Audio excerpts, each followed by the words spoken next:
be in good business. Hello, hello, hello. Hi, friend.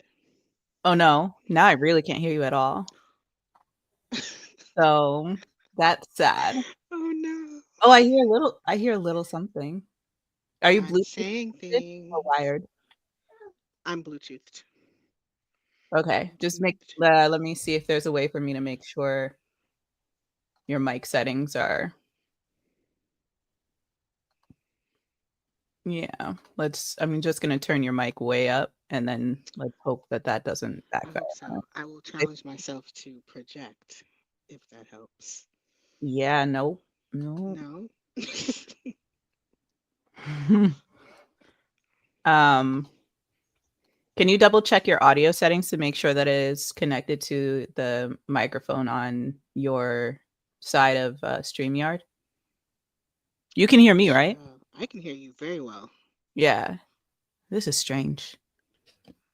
And it says that you're using the microphone that you have on. It does. It's connected. It has a little green thingy that's saying that it's picking up something as I speak. Okay. Because the thing that we just need to confirm is which one. And it's okay because sometimes it just does what it wants to do. Like my child who just crawled under my desk. I love. Yes. It's good times. Um, so I really am trying to figure out exactly what could be going on because I truly can't hear you. Um, could you say something again? I'm saying things. I'm Yeah, this excited to is. say more things. I mean, I could tell that you're saying that. Mercury is no longer retrograding, so Woof. this should Yeah. work. This should I work. don't know how that's gonna come through for the others. Boo. It this might be a silly question, but is there like a hardwired button on your microphone that can change the microphone setting to turn it up? There is not.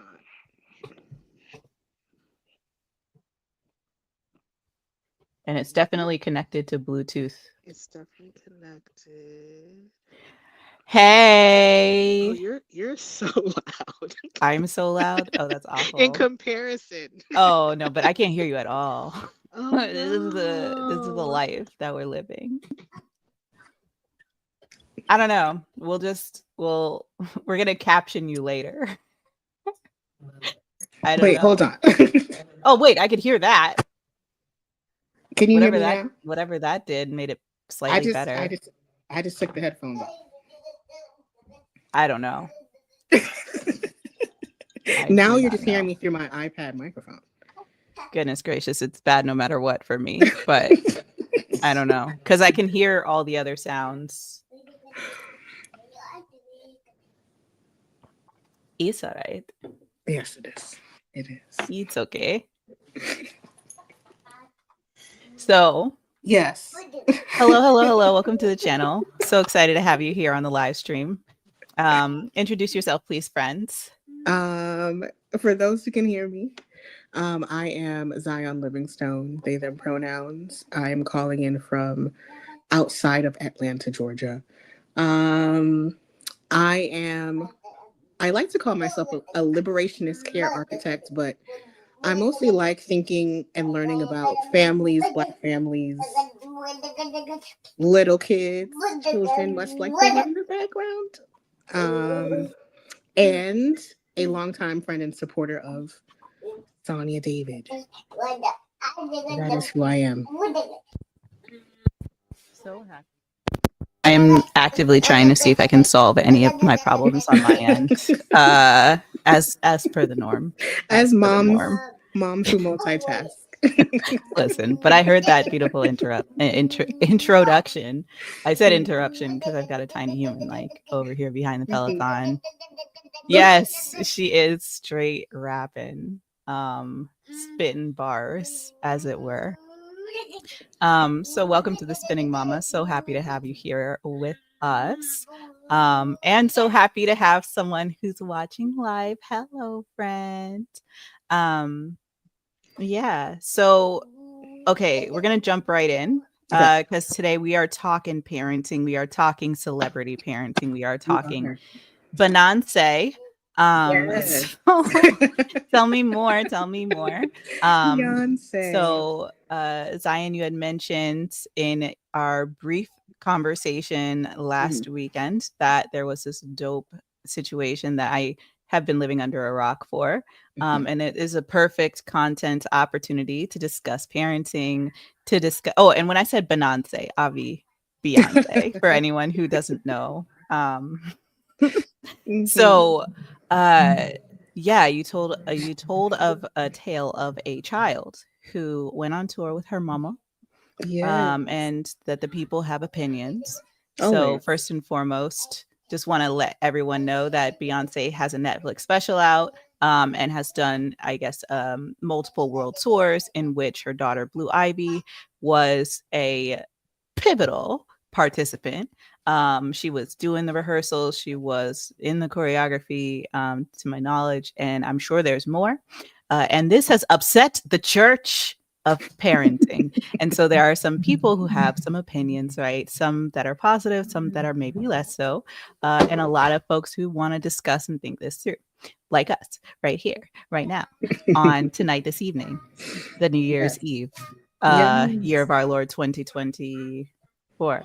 So I'm going to pass it over to you, Zion, to talk to us a little bit about like what your take is, give us a little bit of background as you understand it, and tell us a little bit about what it is that we should be talking about. And then we're going to get into it.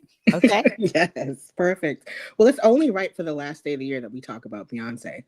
I think we should talk about Beyonce every day, but we will end the year talking about Beyonce as a mother. She has 3 lovely children, one of which somehow is already like almost taller than her and maybe almost 13. I forget how old she is. I remember I've been a Beyonce fan since like 1998. So like the fact that Blue Ivy, her child, is old enough to even speak is beyond me. But Blue Ivy has shown an interest in the entertainment industry. And it makes sense given who her parents are. I think recently she voiced one of the little cubs in Mufasa, the movie. And she was like, at one point, one of the youngest Grammy Award winning artists because Beyonce featured her on some songs. And now she's been dancing with her as a background dancer. And she's not even in high school yet, which is amazing. And so as a family scientist and family scholar and having a friend who is like the head mom in charge in my head, I wanted to bring this to the Spinning Mama because I'm curious about how high achieving, high performing moms make decisions around socializing their children and making decisions about allowing them to be in predominantly adult situations doing some high pressure things as young people. And so, Sonia, you are a high performing, high achieving mom. And I was like, let's talk about it. How are you making decisions about your little one? Just so I can, get some more insight into like how people like you and Beyonce raise your children in such an interesting world. People on the internet do have opinions, but we're gonna try to have I don't even know, evidence based. I love that, and yeah, as much as evidence can be drawn into this conversation, let's. And I love that you said like how people like you and Beyonce raised your children, like LOL. I love that. And one day, maybe that will be one of the funniest things that I think is absurd that like me and Beyonce kiki about. Let's speak it. It's New Year's Eve, right? So let's let that be like a wish on a star. That yes, we're manifesting. I'm just sitting back kikiing with Beyonce, going like, oh, so you remember when I did that very cringe-worthy thing where my friend was amazing and I was like a loser? It was amazing, right? No, we're not doing that. Oh my gosh. But So yeah, when it comes to this idea of like, how do we raise our children, I think especially as they get older, these questions become much more fraught. Let me just double check the chat because we have a little bit coming in. So, oh yes, we're meeting Beyonce. Oh, we are meeting Beyonce. It is written. Beyonce. I love this. It is written. It is said. It is spoken. Yes. So when it comes to raising our children, the older that they get, right, the more responsibility that can be put upon them. And I'm going to talk from that liberationist perspective. I'm going to talk from that, Black motherhood perspective here for a second. We have had this responsibility to create these hyper independent children who are able to do everything on their own and don't need anything and don't intrude and fit in socially, right? Like if you do that, you're considered a good parent by standards that are applied to the Black community, using the status quo as that sort of barometer for good parenting. Obviously, we've seen the presence of, multi-million and billionaire Black parents in this most recent generation of Gen X, and or not most recent, excuse me, the recent generation of Gen X and the most recent generations of Gen what am I, millennials and Gen Zs, right, who are having children who are being raised almost like in a completely countercultural way. And many people feel that those children are being failed because these children are actually coming out and saying what they feel. They're showing up and making requests. They're making clear communication. They're focused. They're emotionally and socially aware, not only of self, but also culturally and communally are aware of what their responsibilities are, what accountability looks like, and how important that is for them, right, as they are young people and as they grow older. I think one of the things that's very interesting about a person like Beyonce is she has the freedom to raise a child however she damn well pleases, right? So Beyonce can say, I would like to, take my child to Bali every single summer and have them, walk the streets every morning and do a prayer down by the river as the people wash their clothing. She could do that and not lose money, right? Like she could just do that.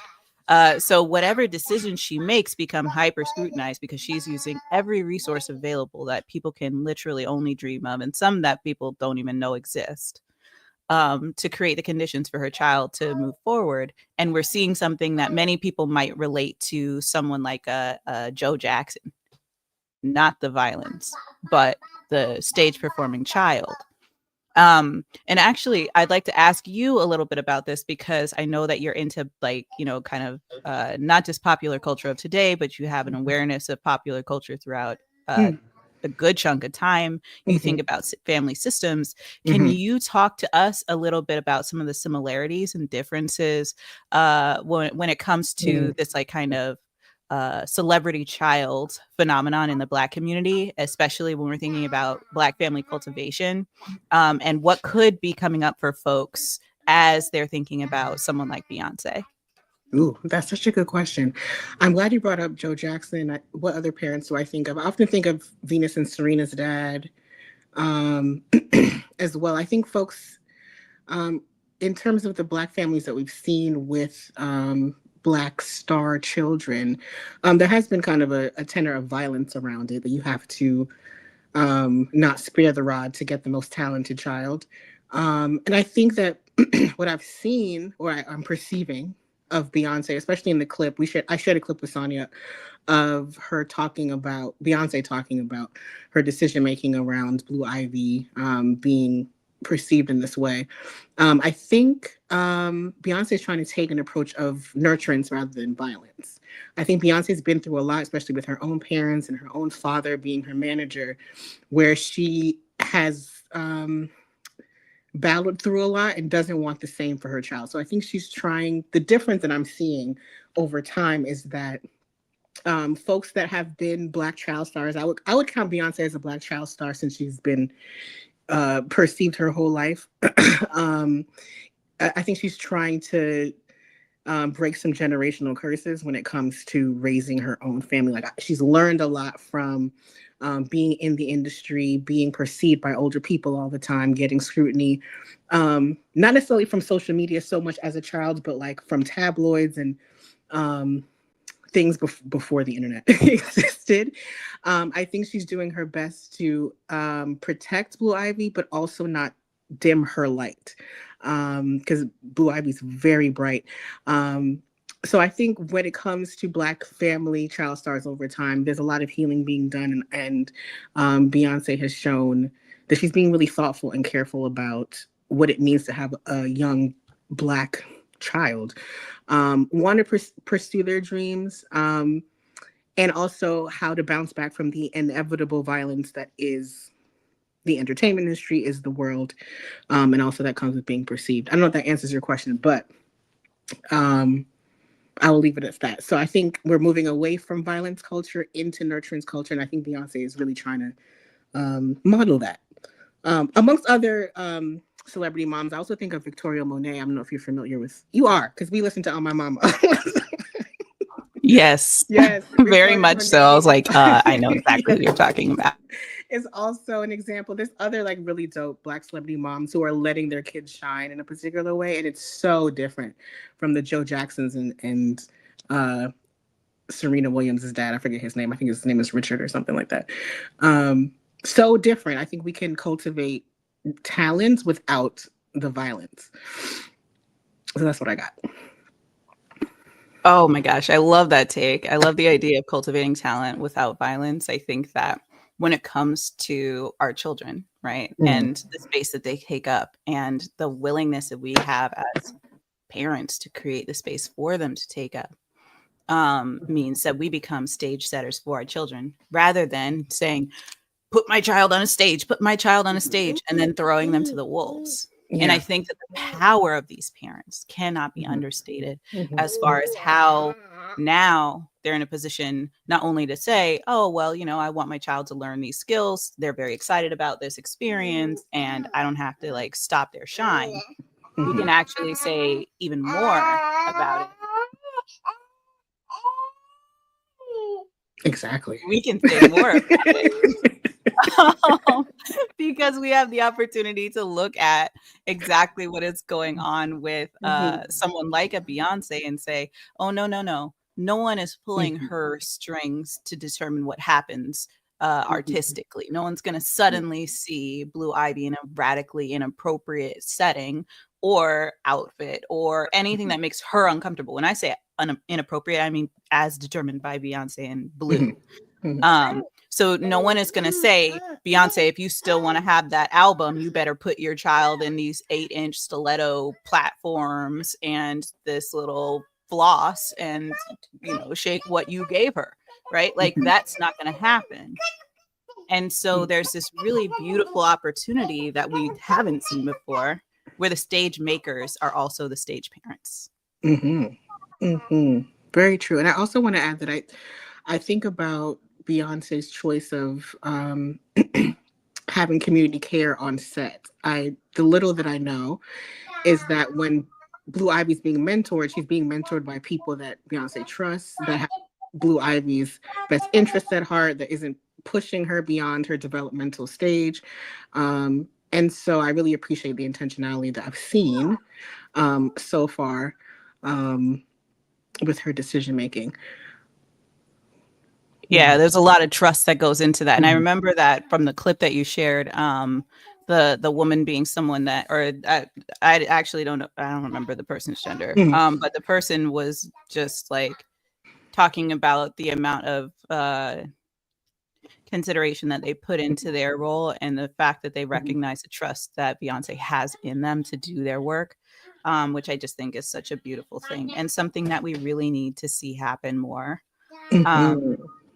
My phone is informing me that I'm on live, so I'm just going to turn that on so that we have a third viewer. So yeah. Love that.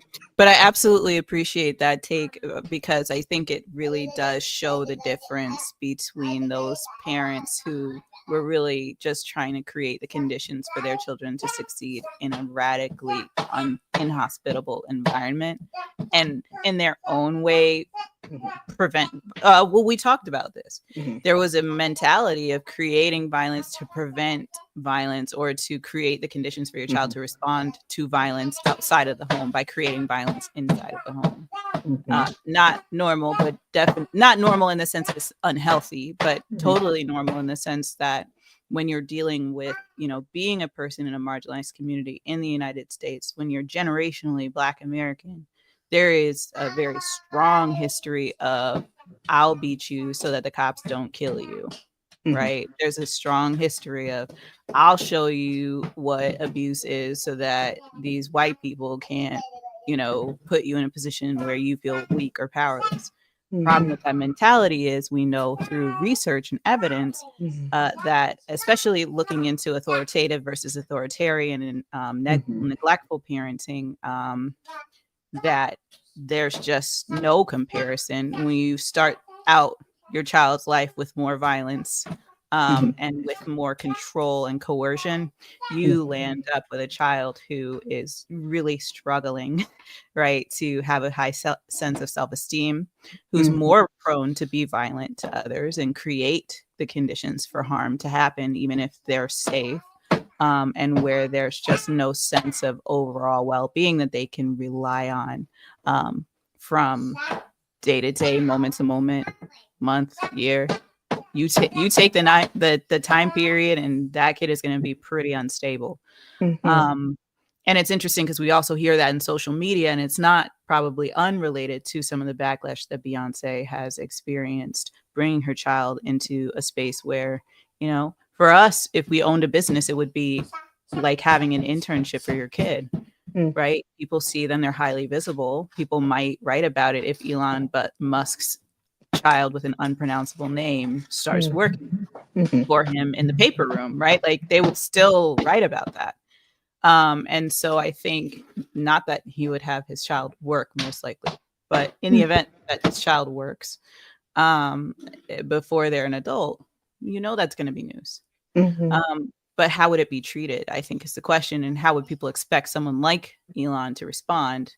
I know there's a dramatic difference between Elon and pretty much everyone else's wealth. But, speaking of billionaire to billionaire, right, where it really doesn't matter anymore to the rest of us. Madam.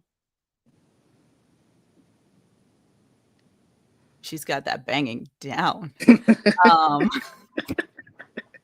So, yeah, but where it doesn't really matter to the rest of us, right? Then it becomes a question of like, what are our expectations? And we'll see pretty much in very clear lettering what the differences are, I think, between especially racial, but even gender lines when it comes to how we raise these children. We saw similar with the punk children of Will and Jada Smith, right?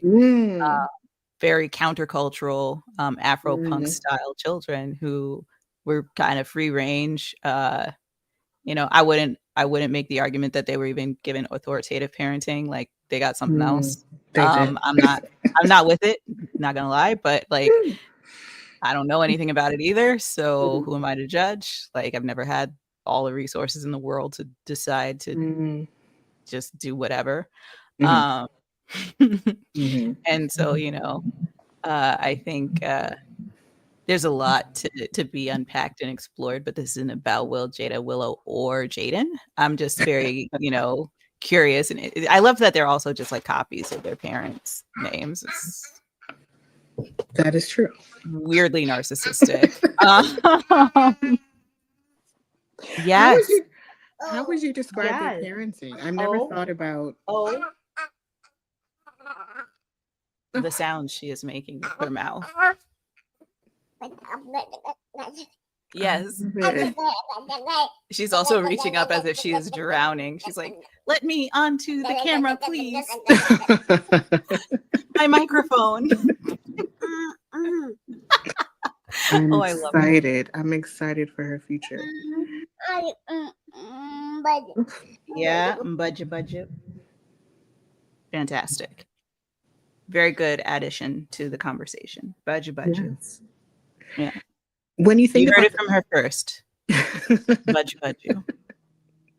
So please go on. a side question, when you think about the different kinds of parenting, how would you label the Smith parenting? Because I actually don't know where I would put them in the quadrant. Yeah. Are they permissive parents? I wouldn't say that. I think they're Hmm. like as close to authoritative parents as they personally Oh, could okay. be, but with a Hmm. caveat that like they share too much. For like there's an adultification that happened at least with Willow. Yeah. And I noticed it with it was very small. Again, I don't have any insights here. Like I don't know them. Mhm. I don't know her. Yeah. So please don't come for me. I'm not knocking or backing anybody. Mhm. It's permissive, experimental. I would say there's also a touch of authoritative in there, Okay. and I'll explain the authoritative piece. Okay. So one thing that seems pretty clear is that the children are permitted to, within the boundaries of not hurting themselves, express their physical beings. But it's clear that there are boundaries, right? Mhm. You know, shave your eyebrows if you want, but like your skin stays on. You know, there are certain things that like they can do to modify their appearance and do things even that are permanent and were, because now they're adults for real, right? But they were able to make those decisions and have bodily autonomy even as children. So when like Willow shaved her head and everyone lost their mind except Jada, right, and Will and her brother, I think it was actually a testament to the authoritative style parenting where they had a set of expectations. The children were expected to, within the boundaries that were present in their family, choose their own adventure. And I think Jaden's willingness to be fluid in his sexuality is another example of him be openly, not that he is, but that he's open about it and talks about it in a way that doesn't feel hyper fragile in his masculinity. I think is another example of having the freedom and boundaries and safety to discuss these topics with your parents, with your peers, and then be able to take on the scrutiny of, you know, the social media think tank that is like Facebook, Twitter, Instagram, X, YouTube, and others, TikTok, right? But I also see a lot of permissive parenting, but that parentification or adultification, not parentification, excuse me, but the adultification I noticed was that at one point, and this is fully conjecture, I don't even know if this really happened, but somebody had mentioned that Jada was talking to Willow a lot about the love of her lives, or the loves of her lives, and at one point spoke about her relationship with Tupac in a way that Willow kind of was like, oh, I wish Tupac was alive so that my mommy could be happy, which I think is too much. I think every child has a right to like not know that their mom is in love with someone who's gone. Personally, but that's a taste preference and like not my business. So even if that is what happened, I don't think there's anything wrong with it per se.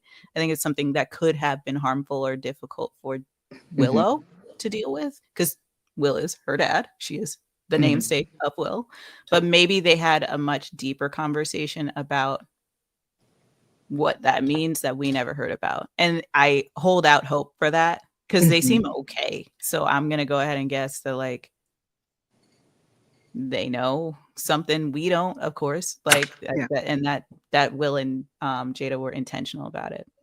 Interesting. Yeah, That's another family I need to dive into. I haven't really they're so thought about curious. it deep. Yes. Yeah. You've mentioned social media a couple of times. When I was thinking about your first question with Black families with child stars over time, I was thinking about context. So social media is now a thing that all children have access to. When you think about the future with your little one, how are you thinking about access to social media, buffering of any kind, general thought. Ooh, Keeping the world out. that's such a big question. Mhm. Because you know what I'm anticipating, and I don't mean to sound like sci-fi or like terrified or anything, because I'm not scared, but it's a reality I expect. Okay. It's like implantables. We have wearables. I'm expecting that by the time my child is old enough for me to wish to God that I wasn't a parent to a teenager, there will be implantables. I agree with that. Where your whole reality can be augmented and changed by the social media machine, and making the decisions that are necessary in raising her to help her see why, if she wants something like that she can't, because I'm not with that. It's one thing for the world to own you outside of yourself. It's another thing for them to own your insides. And the idea that, someone out there could know exactly where she is and like know her blood type and know what color, her great grandparents' eyes were. Like, it's too much for me to let the world know. And something just tells me we're going to get to a place where like biomedical modifications of teenagers will be the thing in 10, 15 years. And I will want to skip a decade. Like, I will feel like, oh God, like this is going to be really rough. Yeah. We already have like the glasses and like the wearables. So I just feel like we're one microchip away from like an augmented reality that is bio integrated. Yeah. I sound like a sci-fi crazy, but it makes, mark my words, I will both meet Beyonce and we will be talking about this shit in 10 to 15 years and go, wow, I wish we weren't doing this.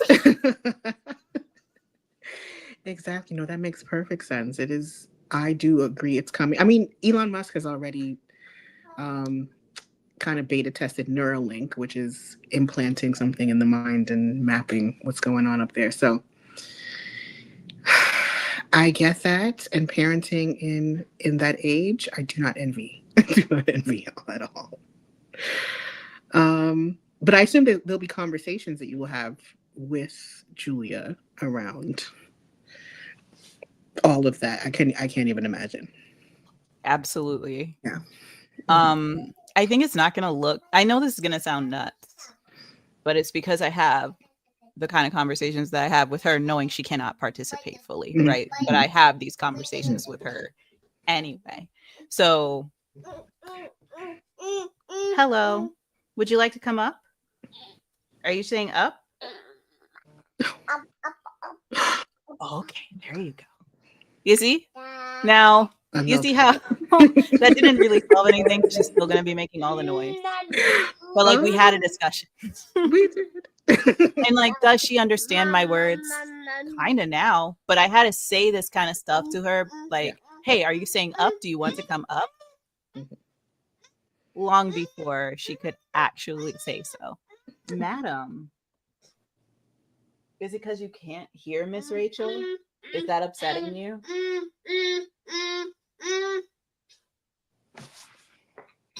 I can put Miss Rachel on in the other TV and then you can hear.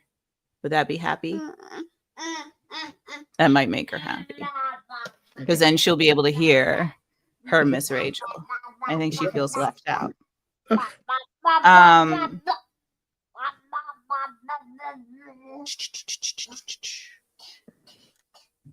Okay. Can you stand down on the floor? Oh.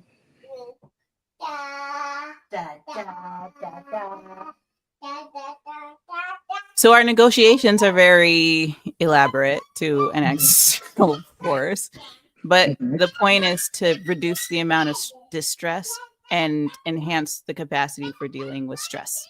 Hey. I don't want her in my lap. So we're negotiating in a way that works for her, but that gets the job done, which is she is not in my lap. And I feel like I can't manipulate a teenager into not doing something that they want to do. But what I can do is have a discussion that says, okay, I see that you, for example, want to sit on my lap. I see that you are thinking about getting this chip. I see that this is important to you because it connects you with your friends. Mm-hmm. And you feel like you will be left out if you don't get this chip. And in some ways, I'll be honest. Yes, you will be, because they'll be moving forward in a very different way than you if you don't get it. Mm-hmm. And I respect that. I can't imagine, because I wasn't in your shoes at that age. Mm-hmm. Right? So why don't you tell me? Tell me what it is that you're really worried about, what you're really concerned about happening if you don't get it. Now, if I am able to remain calm, right? People would think that that wouldn't have worked, right? But if I'm able to remain calm with somebody who has persistently and consistently received a calm and considerate parent throughout her life, then she's going to just be like, listen, I don't want to be left out. I know I'm going to be. You just said, So like, let's look up the research together. Let's find out if it's really dangerous or safe. And then it's incumbent upon me to do that work. Then I have to read about it, talk to her about it. Just like when tattoos were like not okay, and then kids started getting tattoos, right? And they're permanent, and they do have some effects, and also they're cool, but like they fade and they don't always look great, and they stretch weird, and like all these other things that you don't think about, or they shrink weird also. Babies are people too. You just got to talk to them like people. Exactly. And you got to talk to them like the kind of person they are. Right. So I didn't sit down and say, now, Julia, I know you want to be on my lap, but you can't be up here. She doesn't understand that. But when she comes over to me for home base, yes. Oh my goodness. You're really here to prove a point. Yeah. Are you talking to everybody? Oh, wait. Okay. Sorry. We got to take a dance break. Please and then we're going to come back. Are you ready? Yes. Are you ready? Are you ready for your dance break? Are you ready for your dance break?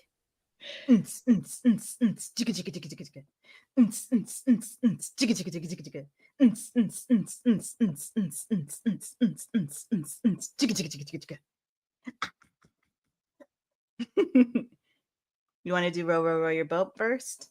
Or you want to do another dance? You want to do this one? Yeah. Row, row, row your boat. Gently down the stream. Merrily, merrily, merrily, merrily. Life is but a dream. Woo! Row, row, row your boat. Gently down the stream. Merrily, merrily, merrily, merrily. Life is but a dream. And she's going upside down. Oh, don't kick my shirt off, please. I'll get kicked off of YouTube. Yeah. Red flags are going to go off for her when people aren't calm with her. Oh, she's going to lose her shit. This child is not going to be with any of the nonsense. And they should look out, because not only will the red flags go up, but homegirl is going to be a ask questions second type of kid. Definitely. And I don't know if anyone's ready for that, especially not the elders who expect to be respected because they were born first. Because I think you've got something for them that I don't even know what it is. Peanut, I'm trying to bring you back up. Yeah? Okay, one more game. Ready? Okay.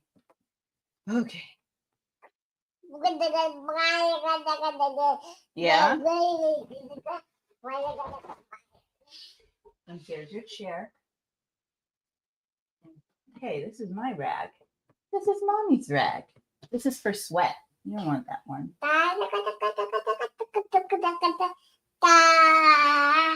Hey. Por favor, or don't. That's also fine. That's an acceptable outcome. We had our playtime. She'll be back. Yep.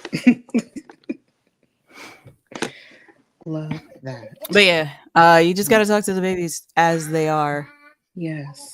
Which means, developmentally and then temperamentally. Like, Exactly. Yeah, have a certain kind of fortitude to be with this one here. But I love it. And I do have it. So, Yes, you do. Okay, so you had to ask a question. I apologize because we had to take a brief reprieve That for is games. okay. We were talking about the Smiths, but generally about being a high achieving, high performing parent and making decisions for your child. I thought of you immediately when I saw Blue Ivy on screen because I was like, oh, Julia's about to be a force. We're about to see her everywhere. She's a star. How do you prepare? And I'm always interested in, we've talked about this, like the internal dialogue. How do parents raise their own distress tolerance, like when you're stressed and you're scared? Because Beyonce was like, I'm scared. I don't even want her to, Blue Ivy, to be on social media and seeing the feedback. So I guess my next question for you is, do you filter feedback from the world? Like if someone tries to shrink Julia's light, like how do you balance her being interested in how people perceive her, but also protecting her from the noise that isn't constructive for her development? Is a great question, and one that I'm thinking about in terms of dating, actually. Ooh, okay. Yeah. So like she exists, right? And I can't Yes. hide that. And mommy talks to people. She knows that, right? And so the older she gets, the weirder that'll be, or the more normal it will be, depending on how I handle it. So one of the things that'll be really important for me is to be a filter, not to reduce the amount of awareness she has, but to shade the type, like to shade the contrast in the information she receives about what's going on in our lives, because it is our lives, right? So like she'll be aware that there are days where I go out. She'll be aware that there are days where she's going to school. She'll be aware that every single night we still come back together for the most part, and maybe like 2 nights out of the month we are not sleeping in the same place. And I think that for her, that's going to be or for me, right, as a parent, it'll be my responsibility to set her up for the most. Julia, what was that? To set her up for the most success to work with that reality and know what's coming. So I think that it's not telling her the world's going to be cruel, or that things are going to be easy, or that things are going to be hard, or that, it's all, I can't tell her what it's going to be, right? Because who knows? What I can tell her and what I can model towards her is, here's how I choose to be, no matter what the world chooses to be towards me. Right. So if I'm doing the self-cultivating work, and that's really what this channel is about, is doing the self-development work so that no matter what is happening in the world, I am a stable, regulated, resourceful, and resilient individual for myself. Then when it comes to being able to make individual, like unilateral decisions for my child, I can, and I can do it with integrity. And when it comes time for my child to make more and more of her own decisions, yes, if Mariah Carey is in the house, the whistle tones of my child are real. But as she's making her own decisions, that she's also being empowered to know what that looks like, to know how to shape that, and to know that if she has questions, she always has me to, again, be that model for how you do this. And then she's going to have to find her own way to actually go through that process. But the self-development for her starts, it started a long time ago. And you were here for watching things like her learning how to crawl across and up and over things, and going from that to walking. Yeah. Right. Yes. And those developmental phases where there's leaps, I consider that to be really similar to how I come to a place where we're making different kinds of decisions and building the the foundation for her than to be the one making the decisions and being in the driver's seat. She has to have the opportunity to practice every single time, no matter how old or young she is, so that it's not this big jarring thing of, oh, well, now she's going to be on stage. Is she ready? I put money on it that Beyonce had these conversations with Blue since the moment that Blue knew what Sasha Fierce was. You know, because Beyonce's not even herself on stage. And maybe she's becoming more herself on stage because Blue's there. But I'm sure that Blue has like had conversations about, you know, Sasha and how Mama worked that out, you know. And so she's probably had a curiosity about it because of her mom's own coping strategies, mechanisms, and like release space of being on stage. I feel like for myself, it's not all that different, right? Like she's talking like that because she hears me talk every single day. And by the way, she's just under 15 months. She'll be 15 months on Monday. She can talk.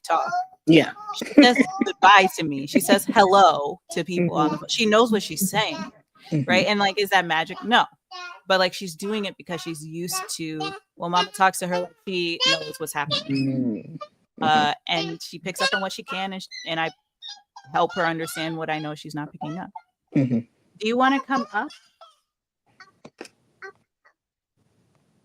Like she's not just saying up because she's trained to. She's saying up because she wants to communicate, pick me up. So yeah, when it comes to making decisions as a parent, I think it's just a constant practice of being ready to be who I need to be inside to handle whatever it is. Because I'm not going to be able to perceive what it is before it gets there. That's one of the worst parts of being a parent. Ugh, a word. A word. I have so many follow-up questions. You said you spend time intentionally cultivating who you are to model and to be an example for Julia. When do you have time? Like, when do you do that? What's the process? When do you have time for that? How, Sway? How do you do that? How do you do it? They say. And the question was, how do I have time to do what exactly? Like you are, from what I know of you, you're someone who is very aligned. Like you spend time with yourself, you know yourself. And I think about, you know, things I've heard from parents, like I barely have time to even eat or use the bathroom, where like they're just on this. And so in a busy world, a world that's getting faster, what does that process look like for you? Or anything you've learned from other parents? Yeah. Hard question. I would say it starts with this very big picture cheesy answer, which is I didn't start when I became a parent, and if I did, I don't know what I would have done. Right? Like makes because sense. It's aligned, and because I've been on this journey of understanding myself in terms of children decades before having children, because I had my daughter at 33. I've been thinking about parenting and like the reception of parenting since I was about 9, because I was in some unfortunate situations as a young person, and some challenging situations as a young person that forced me to really think like, okay, who do I want to be in this world? And like no one else was helping me answer. So I decided I better start working on it. Because if these adults don't know and they're old, I'm screwed. I'm starting now. Right. That was my mentality as a very young person. Wow. So I didn't find the time. It was a part of my life's purpose. To understand myself in a deeper way and to be able to show up in a way that I felt was within my integrity and that would be beneficial to the people who are around me, who I'm around. And now as a parent, it has definitely evolved and changed and developed over time. So, pregnancy was a very high developmental period and space for me. I asked a lot of questions. I witnessed my family system in a very different way. I recognized that the lack of resources that were available to me when I needed them said a hell of a lot about what I could expect moving forward if I didn't rely on myself. And also told me a hell of a lot about what could be available to me if I just ask. And so both were really important to learn, because when you have a child, pride will be the downfall of your entire family. And so I couldn't have any pride about, or in some ways even felt like it was, you know, being a spectacle or being a, there's a D word for this. You are definitely older than that. You're supposed to be asleep right now. Oh no. Oh yes. Oh no. Oh yes. Here. Try to sleep.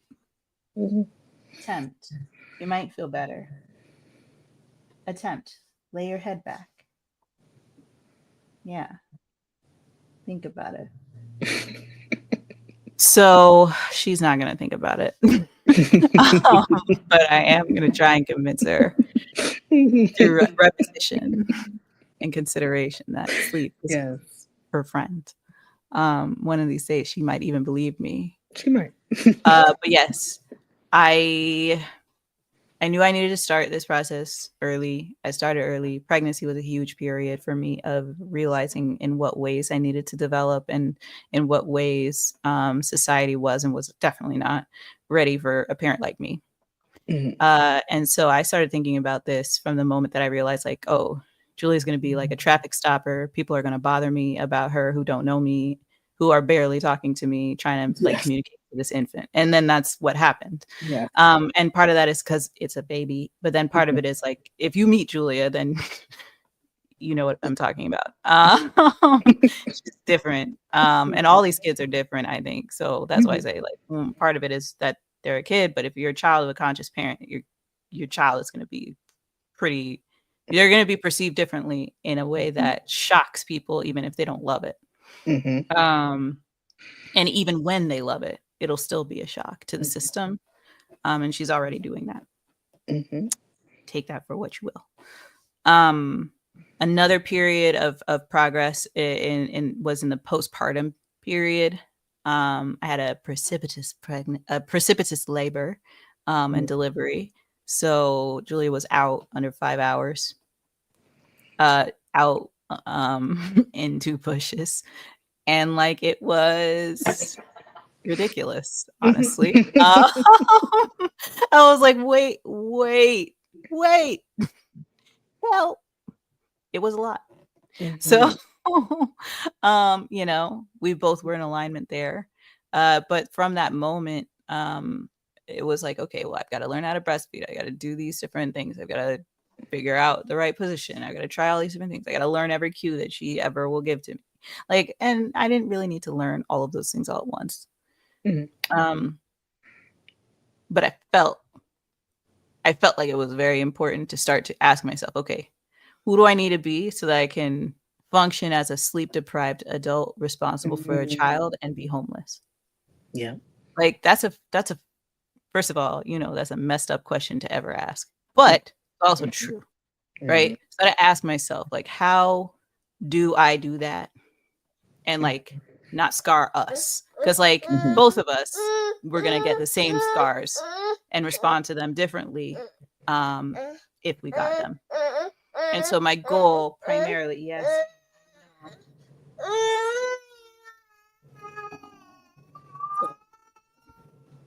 Is sleepy. Relatable. Is sleepy.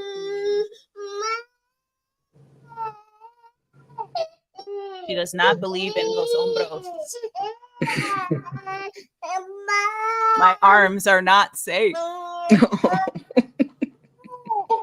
You might fall asleep and then she'd miss this conversation. Yeah. And she doesn't believe in me for that. And right, because I will let her fall asleep. Okay, so she's gonna do it. She's fighting with both fists. So I figured that out. And the answer was difficult, right? Because you have people violating your personal space in ways that you didn't know they would even think to violate your personal space. Like the nurse or the lactation professional had every right to ask me to touch my boobs. She did not have every right to grab it, though. And then because she did that, then like my mom's grabbing me, and I'm like, okay, both of you need to back entirely all the way up. Julia's father did it once as well, and I was like, listen, it's not a bottle. It's my breast. Do not touch me.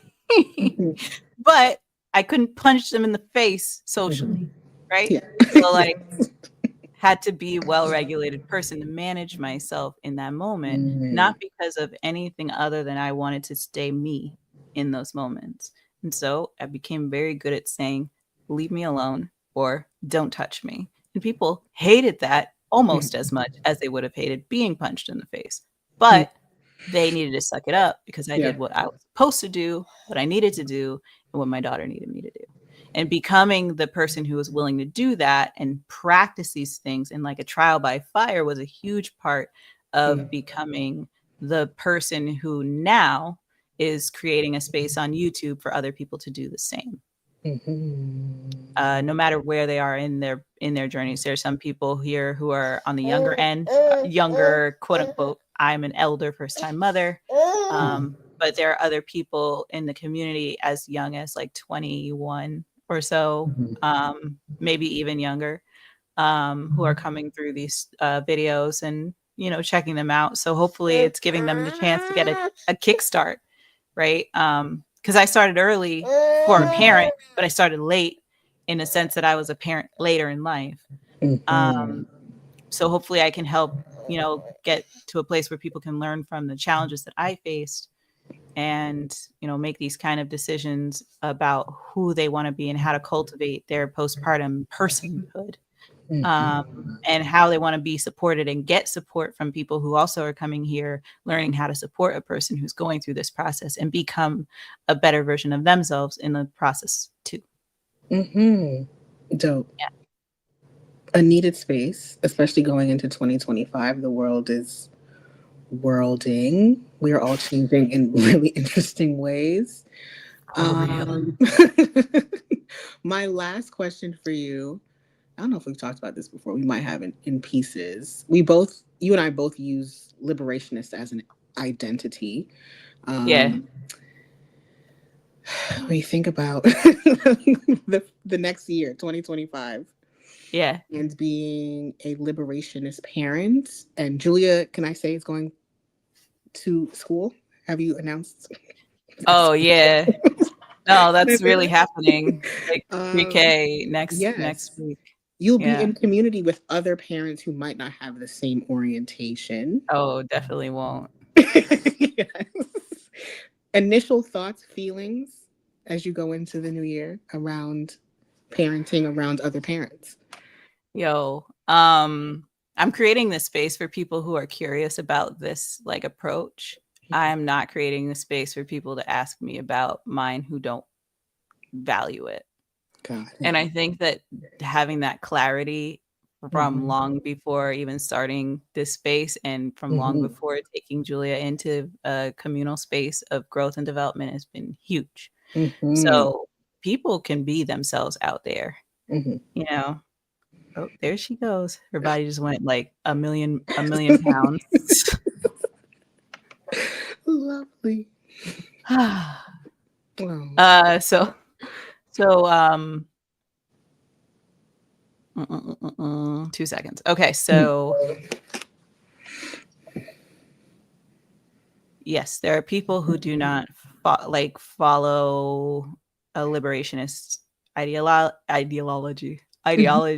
People who do not consider themselves to be a part of a system, one, and two, a system that is corrupted and harmful. Some people believe heavily in the institutions that are there. They believe they're there to help people and they don't understand people who want to change those or break them or remove them and just move on or go around them, because I personally like the latter, of just moving around them. So there are going to be people who are not with that. I'm not there for them. And as long as I don't delude myself into believing I am, I'm going to be fine. If there's any point where I stop and go, oh, but life would be so much easier for all of us if nope. That can't be a mentality that I take into 2025, because there's people for whom my work is for, and there are people for whom my work is not. And as long as I remember who my work is for, hopefully people for whom it's not will just go, oof, and leave. And for those individuals who are well, why can't your work be for me? They might be on the cusp, but they're on the wrong side of that fence. And so it's not for me to help them create a door for the fence. It's for me to say, P.S. there's no fence. Just walk over here. The fence is in your head. Right? The fence is in your mind. And actually, shoot, that could be its own thing right there. Because I think that, the main barriers to entry for the ways that we approach the world, I say we because I think we both approach the world this way, is we go, there is no barrier but our own limitations. There are no boundaries to who we could be other than our own limitations. There are going to be people who are sick to death of hearing that, who go, oh, okay, whatever. But I don't know. I just feel like it's still true. Just because it feels like an aphorism doesn't mean that it's not true. It just means that it's been said a lot. Yeah. A really good question. Amazing. Well, I have a strong feeling Beyonce would say the same thing. I think I'm sick. Keep comparing me to Beyonce. Maybe she'll watch this and go, this woman is nuts. Let's have dinner. I mean, I clearly with her last, and then I'll be like, not without Zion. With her last few records, she's like, if my work is not for you, it's not for you. That is being a mother. Yes. So shout out to you and Beyonce, Kiki Palmer, Victoria Monet, all the mothers. Yes, we are mothers. Y'all are doing it. So I appreciate the time and letting me absolutely. I have had so much fun, and I'm hearing an echoes, which means that my speaker is now kicking back. I don't know if it's kicking over to YouTube. It's not great. Good. Then the recording will be safe. But yes, thank you so much to the folks who were here. Yes. What? 3 people stayed the whole time? That is a peak. That is you all. Yes. First of all, thank you. You are the hours that will help me to become a real a real YouTuber, a big grown-up YouTuber. So thank you so much, because this time is what makes it possible for me to grow up and be a YouTuber one day. And by one day, I mean today, because we are just deluding ourselves into believing in the grandeur. And that is a quote, not quote, but a paraphrasing from Sun Saray Yvonne, who has been in the chat with us. Shout out to I'm shouting you out, and I'm shouting out your video where you were talking about sometimes it's delusions of grandeur and sometimes it's just grandeur. And I'm out here trying to say that on these streets, I'm trying to bring myself to believe that it is truly just grandeur. So I want to say thank you so much for the 3 hours of watch time that we got from today. Please join me tomorrow. We're going to chit chat again. We're going to kiki. We start at 5:30. And we go until the spirit moves us, or something else, like my daughter decides to come in and say, it is time for the next thing. So we are going to go through some Reddit stories tomorrow and Thursday. If you have any kind of stories that you want to submit, any questions you want to submit, please do. I read them all.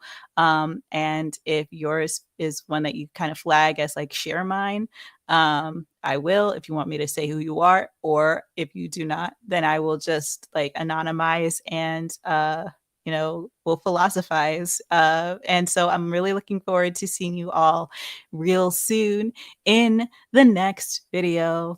Bye. And don't you leave.